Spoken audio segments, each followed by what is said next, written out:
Hello, I'm Ben Mankiewicz. Welcome back to TCM and more of our annual Memorial Day weekend marathon of war movies and war adjacent films. All weekend, we've been presenting an impressive selection of movies honoring those who have served and sacrificed in the armed forces. Up next, a landmark drama about soldiers coming home after combat.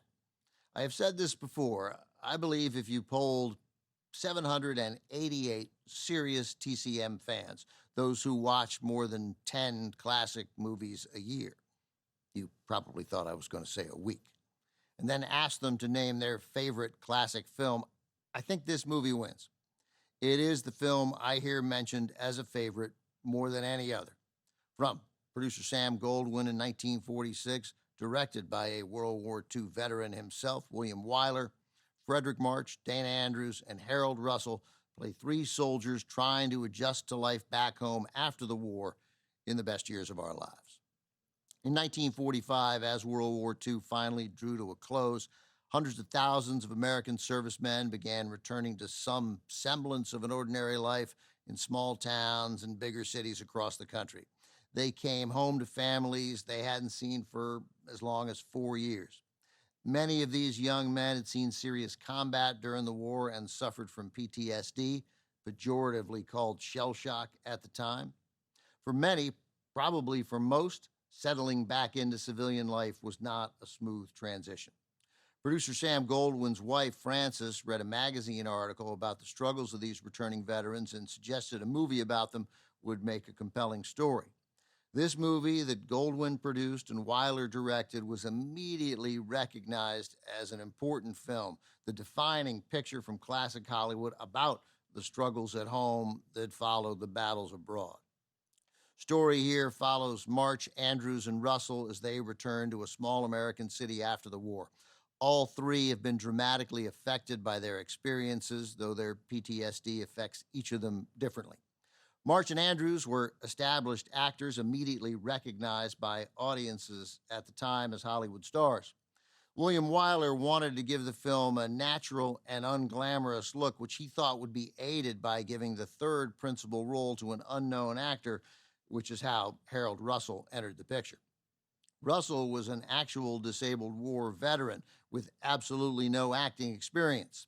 Yet he gives a strong performance here, part of the reason the film won the Academy Award for Best Picture, as well as Best Actor for March and Best Supporting Actor for Russell. The critically important supporting cast is led by Myrna Loy as March's wife, plus Teresa Wright, Virginia Mayo, Kathy O'Donnell, and Hoagie Carmichael.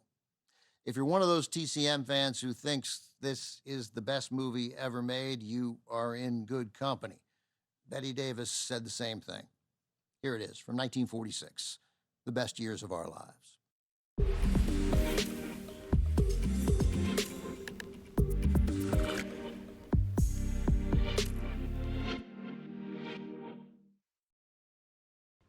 For his touching performance as Homer Parrish, Harold Russell earned an Oscar nomination for Best Supporting Actor.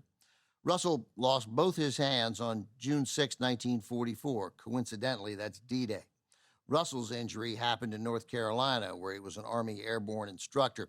He'd been handling an explosive device while teaching, but it had a faulty fuse. It detonated, costing Russell both his hands. After he recovered, he was featured in an Army documentary called Diary of a Sergeant, and that's how director William Wyler discovered Russell and decided to cast him in The Best Years of Our Lives.